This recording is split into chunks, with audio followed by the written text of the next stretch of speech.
पासून या समाजासाठी, या धर्मासाठी, या राष्ट्रासाठी, या देशासाठी, या संपूर्ण जगासाठी जे काही कार्य करता येईल ते निर्मळपणाने त्या ठिकाणी करा. हीच तुमची संकल्पना छत्रपती शिवाजी महाराजांच्या इतिहासातून आपल्याला बघायला मिळते.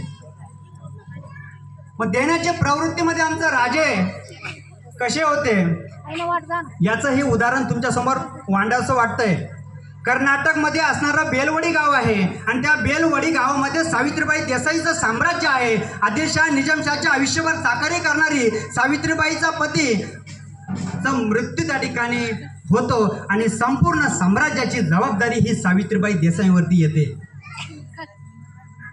सावित्रीबाई देसाई यांच्यावरती ज्यावेळेस जबाबदारी येत असते, जबाबदारी आल्यानंतर आपले काही मराठी साम्राज्य, मराठी सरदार एकत्रित येतात आणि त्या सावित्रीबाई देसाईच्या साम्राज्यावरती आक्रमण केलं जातं. आक्रमणामध्ये संपूर्ण आपल्या मराठी साम्राज्याचा, मराठी सुभेदारांचा पराभव त्या ठिकाणी होतो. पराभव स्वीकारल्यानंतर काही दिवस पुन्हा शांत बसलं जातं आणि पुन्हा काही दिवस उलटल्यानंतर त्याच सावित्रीबाई देसाईच्या साम्राज्यावरती पुन्हा मराठी सुभेदार आक्रमण करतात आणि आक्रमण केल्यानंतर ते साम्राज्य आपल्यामध्ये मिळवलं जातं.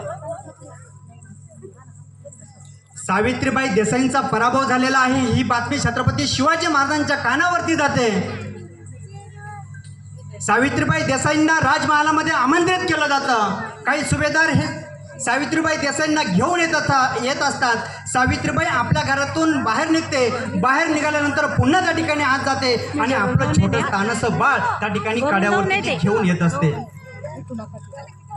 छोटासा कड्यावरती बाळ घेतल्यानंतर राजमहालामध्ये आल्यानंतर ते बाळ सर्वात प्रथम छत्रपती शिवाजी महाराजांच्या मांडीवरती दिलं जातं आणि त्या सावित्रीबाई देसाईचे उद्गार तिच्या मुखातून बाहेर निघतात की राजा, आता तुम्हाला जी शिक्षा करायची आहे ती तुम्ही करू